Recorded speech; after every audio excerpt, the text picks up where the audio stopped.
he just disappeared. No interviews, no comebacks, and nearly no public existence at all. So why did the majority of a popular TV personality vanishes completely? The mystery that we're eerie to reveal. When Johnny passed away, there was no public commemoration on January 23, 2005. There was a service. Between the 1980s and before passing away in 2005, Johnny Carson in his house in Malibu, seeing fewer than 20 annually outside of his immediate. You may be curious about how this happened. Conceivable given that Johnny served as the host of The Tonight Show on NBC, which ran from 1962 to 1992. That is 30 years of continuous lie being visible to the public. How was he able to make certain that he kept his relationships with individuals, particularly at that time? Johnny spoke with more than 7,000 visitors and had completed around 4,531 episodes. It's no surprise that Johnny Carson became the most well-known face on TV, and during the time, he was said to be easily endearing and humorous. However, not this was well known. It wasn't their real Johnny, was it, though? His creator. Something caught Peter Lassalle's attention, unsettling. He understood that Johnny was hiding behind a facade of attractive and Peter observed Johnny change from being a lively, affable man to removing repetitive phrases while missing his home couch. To Johnny, his work as a TV host was merely a job, had to do. Additionally, there was a cause for I'll tell you about this soon. Thus, when the cameras ceased to roll, Johnny was already trying to figure out how to leave the studio and stay away from people. Small conversation. He was unwilling to speak at all, to any member of the team or even Hiskely. Johnny prefers to be by himself, do it instead of solving crossword puzzles. How about speaking with fans? It was a long shot. Johnny was adamant about stay away from those. He told NBC to make a secret escape for himself. He would come back every night, but the pattern remained unchanged. There were occasions where his regimen was jeopardized, such as when he received invitations to events in the industry. Johnny acted as though the incidents were a hardship. He stayed away from them when heckled, and when he was unable to grudgingly. 1 year from now, Johnny would only go to around 12 industry happened, while MV Griffin, his rival, visited at least 45 times annually. Johnny had a reason for not attending those happenings in Hollywood. He would assert parties are preferred for extroverts. To return home and speak with his dog instead of his. What a dude. Is this the why did Johnny get married 4 times? Was he disregarding the feelings of the ladies he wed prior to vanished from view, and after that, he followed a straightforward routine? He would playing tennis by yourself or reading astronomy. Later in the day, he would have quick phone conversations with Jay Leno recording joking around. Their exchange was professional and in charge. Even when he received guests such as filmmaker Howard, they would have a brief conversation. Smith prior to Johnny requesting that they remain silent and observe the stars. Johnny Smith said was happy. However, was that satisfaction, or did Johnny's history continue to haunt him, even in his latter days of life? What history does Johnny have? You'll observe what we mean shortly. At night, Johnny never left home to eat, but it wasn't like he did not receive dinner invitations outside his house. His 4th spouse, according to Alexis Mass, they had a peaceful dinners only family members are allowed. She asserted that Johnny flourished in such quiet. Was he being self-centered, or did he really? Instead of speaking to her, Johnny would rather read, play tennis by themselves, or simply observe the sea. Johnny was also centered on himself rather than the requirements of his spouse and those in his vicinity. However, Johnny was a philanthropist as well. Written out in private and without any fanfare. Checks totaling millions of dollars to charity causes to people you don't know. Butho, this same man could scarcely offer his wife's attention. However, it wasn't only the high, also did this with the ladies he married. As you will see that it's not actually, it was unexpected that Johnny ended up this way. Manner. He wasn't like that when he was younger. Other children, while local kids chased each other while playing baseball, he stayed through cornfields in Iowa, reading comics or honing cards and cited techniques from a magic kit he'd ordered via mail. Pleaded for. At 14, he typically felt anxiety that made my stomach clench. Prior to interacting with others, it was so unfortunately when visitors arrived, he would hide behind the upright person of his family. Piano. He would occasionally hide in the shuffle playing cards in shadows. Also stay away from visitors. He was forced to, since if he become too well known and wasn't flawless, he might run into problems. Ruth, his mother, required excellence from him and his, but she didn't believe John would be able to do anything new. Consider allowing a child to feel as if they are insufficient. She even believed that Johnny would always be a boy. Dirty and grime didn't appeal to her. Consider that Ruth was brutal. She didn't behave like a grumpy commander but yet like a mother of a battleship. That affection was a money in her family, and she was sparse with it. Warmth and complimentship to be merited. Even after he turned into prosperous as a late-night television presenter, according to some stories, she made fun of. Are these reports accurate? Does she despise her own son? When Johnny received, he worked on his cards, family members' entertainment abolishing card tricks. He would go with them. And requested that they select a card. Subsequently chose to perform in front of individuals in spite of their shyness. His mum helped him and created a cape for his initial appearance before then a boyhood Kiwanis group. Finally, he appeared as the legendary Carson Sony at a young age. 14 and received $3 per show. Johnny came to a realization. The audience adored him. He felt a different kind of warmth. From the strain he experienced from his... In October, his mother passed away. He didn't grieve her in 1985, when he was 80-4. Rather, he informed his buddies that the evil witch has passed away. Johnny's declined to go to the funeral, however, but what transpired next broke his thoughts on his mother. Within her art home, Johnny discovered something. It pivoted discovered that within her house, she maintained a big box containing the clippings from his professional life. Each and every piece, each evaluate, each mention. The female who never shown love to him had been his biggest admirer ever, gathering proof of his covert success. That box was taken by Johnny, who kept it in his for the rest of his life. His bedroom closet. Did he feel bad about missing his mother's burial? Was it possible for him to pardon her for his youth then? Residency in Saka problematic set in ruin Johnny's understanding of humans. He'd prefer stay away from them than make a muddle of communication and receive a reprimand. However, Johnny secretly wished for love. He delighted in the attention he received from doing card tricks for others. He made the decision to his dream was to become a magician. A few reports report that his mother cruelly dissuaded him. These reports could not be accurate due to concealed the big box we discussed previously that included excerpts from publications concerning him.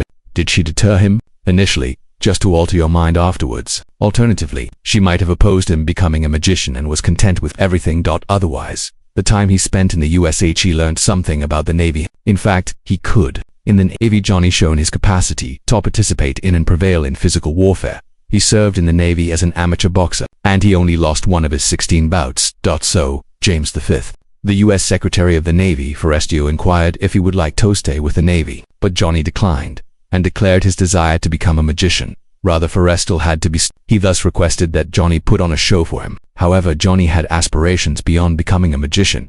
He was capable of it. Johnny was able to entertain and amuse Forrestal. After that encounter, Johnny came to the realization that if he could amuse and entertain someone as irritable and astute Ash could amuse everyone, Forrestal...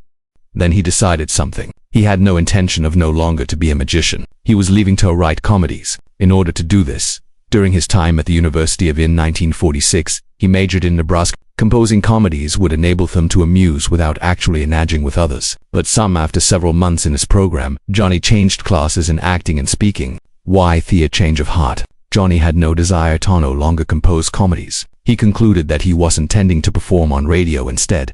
And this too had a cause. Johnny had started doing magic acts for each concert brought in roughly $25 for him, and he desired a profession that would allow him to feeling somewhat like that. Being a radio, the greatest option seems to be the performer.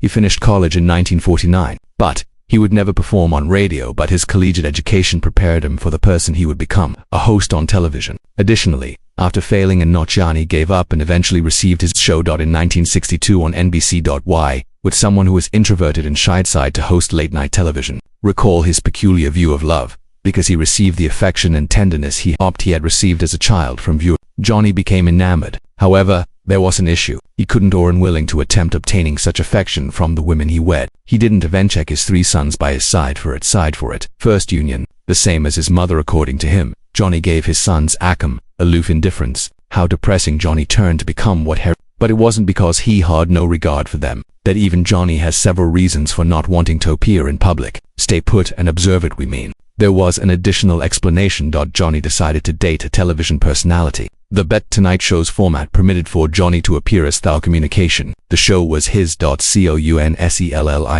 as a means of escaping the trauma of his early years. The discussion program was in a regulated setting. The exchange were per-written and the results were foreseen. All Johnny wanted was to eat his cake and spend time with others while avoiding their company. But in spite of this, Johnny intended to, when the time comes, leave everything behind. Was correct. The program ceased to be treatment as his notoriety grew, and that the silence was disrupted by celebrity.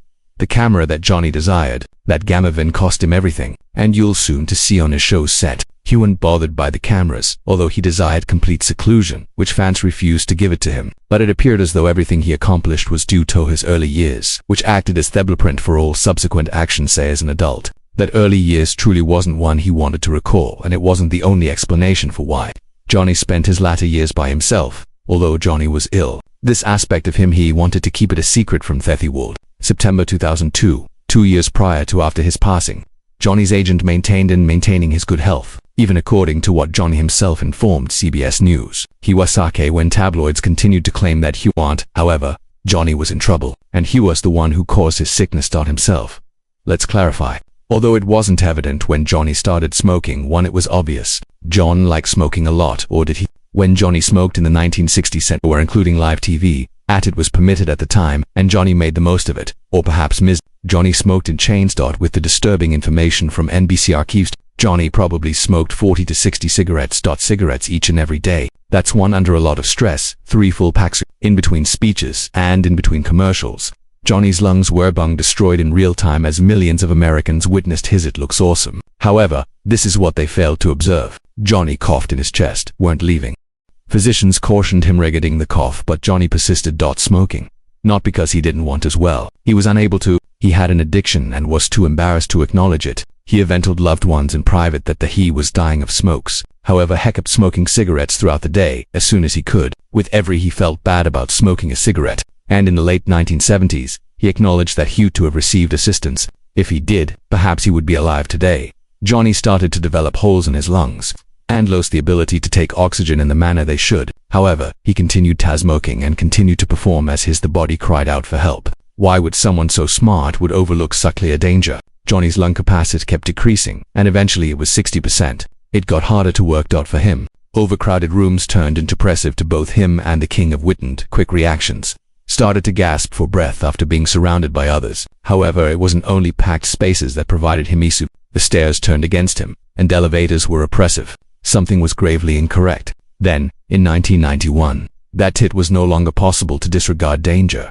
Johnny's persistent coughing breathlessness wasn't typical. In 1991, medical professionals determined that he had MS. Is this diagnosis the cause? Did Johnny decide to leave NBC in 1992? His retirement was perceived by many as startling, and that Johnny still possessed a lot to donate. However, did he? It is now flawless. Makes sense. Johnny was running away prior to his national broadcast. The body gave out. Prior to America witnessing him struggle for breath, in between lines. The emphysema compelled he must decide between retiring with dignity or shame in public by coking. Johnny despised being noticed. Breathing heavily. It might be a component of why he even stayed away from those Hollywood parties. He had no desire to be in a crowd and watch his response. Violently. Retirement sounded wonderful. Then, sadly, it was already too late. By 1993, the 100-yard walk caused a shortening of breath so bad that he would have to pause and get better. His lung capacity kept increasing. Decrease, reaching between 35 and 40% by 2004. The majority of those at that level need extra oxygen simply to sit erect. However, Johnny, there were rumors that he turned down more oxygen. Some even claimed that he continued to smoke. What is Johnny thinking? He even had a horrible event that ought to have motivated Jim in 1995 to give up smoking. But Johnny continuing, most likely as a result of his addiction as well as his dislike of perceived as being weak. Is this an automatic reaction to the type of did he have a childhood? Thus, despite his deteriorating condition, Johnny continued to. He seemed to be doing well. However, from 1999 till 2002, he was admitted to the hospital due to heart attacks and complications from pneumonia, and it got worse. By 2004, Johnny needed round-the-clock oxygen treatment. That means constant in his nostrils, ongoing consciousness of his mortality, ongoing restrictions on motion, each action. Johnny, who insisted that he went ill and acknowledged that he was on Beirut time. And on January 23rd, that time was up in 2005 at CEDA. He passed away. Los Angeles' Sinai Medical Center of respiratory failure brought on by he hated smoking, which he liked but murdered him in the end. But it might be that Johnny had lost interest in living a long time before then and merely desireth illness that would kill him. Perhaps this was why. Didn't he use oxygen when it was available? Who have been advantageous to him? Johnny had endured hardship. Several losses during his life. Those losses might have given the impression that life was a chore, instead of something that he would have fun. When Johnny got married, his college John Walcott, my beloved, 1949, there is nothing better than life. They possessed 3 sons collectively, Rick, Christopher, and then came notoriety. However, notoriety came with an additional item, destruction. The marriage ended after 14 years. Johnny admitted that he cheated as the cause on his spouse and had a fixation on his. But here's the saddest part. The divorce was more than just a marriage ending. It widened the distance between Johnny and his boys. Johnny failed to fill the gap. Since his first marriage was similar to ultimately, Johnny wed Joanne Copeland, in a beautiful model. He made no effort to learn. Due to the errors he made in his initial, perhaps his marriage would have Joanne wouldn't have finished after 9 o'clock years. Joanne charged Johnny with both workaholism and emotional neglect. There his divorce cost him money and was made public. $500,000. The cost seemed high. But wait until you see the expense of his subsequent marriage. Though $500,000 seemed excessive, the emotional toll it took on the trip was high. But the psychological toll of the subsequent marriage was even worse. Johnny in 1972, they wed Joanna Holland, and there the marriage lasted for about 13 years. It was so the marriage lasted so long as a miracle. Lengthy, it wasn't a tranquil 13 years as a socialite. Joanne's high lifestyles in society clashed so vehemently. With Johnny wanting to remain inside. When they divorced, it almost caused Johnny to become financially insolvent, and on an emotional level, him and Joanna battled over a settlement of $20 million. Additionally, in 1985, more than $20.50 had been lost by Johnny Carson. Million to settlements for divorce. However, Johnny married again, but this time had discovered that turmoil wasn't his style. He therefore kept things straightforward, and in 1987 he had a wife who was ferocious like Fintian, the total opposite of his former spouses. She was 26 years old as well, younger than him. He didn't precisely learn as well. He would play tennis or read. Instead of speaking with her. Maybe he wanted but was unable to do so, since in 1991 everything was different. That event motivated Johnny's innermost thoughts. In June in Sucos, California, on 21st, 1991, it appeared that Carson had drove away their cliff on a small street. His democide broke Johnny, who bore the blame of his distance from his boys. For Johnny grieved for weeks, but he never received over Rick's death. Regretfully, the losses have not yet been incurred. In 1995, Johnny's oldest son, Christopher, passed away, developed lung cancer at the age of 45 because, like his father, he was a hefty How do you interpret that? How do every day when you wake up, you exemplified the conduct that led to your... What's worse, Johnny and his final sons were so distant that they hardly ever say. A lifetime of notoriety that brought of everything but the one item that he... Real personal interaction. Johnny constantly bemoaned the meaning of everything. Had when two of his sons died before him. What's the purpose of this? He would ask his loved ones. In fact, what's the point?